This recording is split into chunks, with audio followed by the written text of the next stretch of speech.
उन्हात बाईक उभी केल्याने पेट्रोल उडतं का? चला तर मित्रांनो, याबद्दल आपण माहिती जाणून घ्या।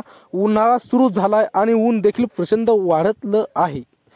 या उष्णतेचा परिणाम माणसाबरोबर त्यांच्या दैनंदिन वापरातील वस्तूंवर देखील होतो, जसे की बाईक, कार किंवा मोबाईल। अनेकदा लोक घाई गडबडीत बाईक उन्हात उभी करतात। यामुळे बाईक पूर्णपणे तापते आणि गरम होते। बाईक उन्हात उभी केल्याने पेट्रोल उडत नाही। बाईकच्या टाकीत अशी खास लेअरिंग असते जी पेट्रोलला बाहेर जाण्यापासून रोखते। परंतु बाईक उन्हात उभी केल्याने काही तोटे होऊ शकतात। बाईकचे पेंट लवकर खराब होऊ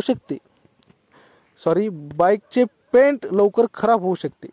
पेट्रोल गरम झाल्याने बाईक मायलेज कमी देणार। वायरिंग गरम होऊन खराब होऊ शकते। तर मित्रांनो, तुम्ही गाडीची काळजी घेता का नाही उन्हाळ्यात? कमेंटमध्ये नक्की सांगा। कोण कोण खूपच गाडीला जपतं आणि त्यांना लोक चिडवतात की तू सारखं काय गाडीला जपतो, आणि कोण कोण त्यांच्या बाईकवर लक्षही देत नाहीत। पण गाडीला जपणं हे महत्त्वाची गोष्ट आहे। गाडीला जपलंच पाहिजे। ती जितकं जपलं तितकं आपल्याला जास्त दिवस ती टिकते। त्यामुळे मित्रांनो, तुमचं काय म्हणणं आहे कमेंटमध्ये आम्हाला नक्की सांगा। आणि व्हिडिओ कसा वाटला ते पण सांगा। व्हिडिओ आवडला असेल तर चॅनलला सबस्क्राईब नक्की करा आणि लाईक करा व्हिडिओ। धन्यवाद। भेटूया पुढच्या व्हिडिओमध्ये, तोपर्यंत धन्यवाद।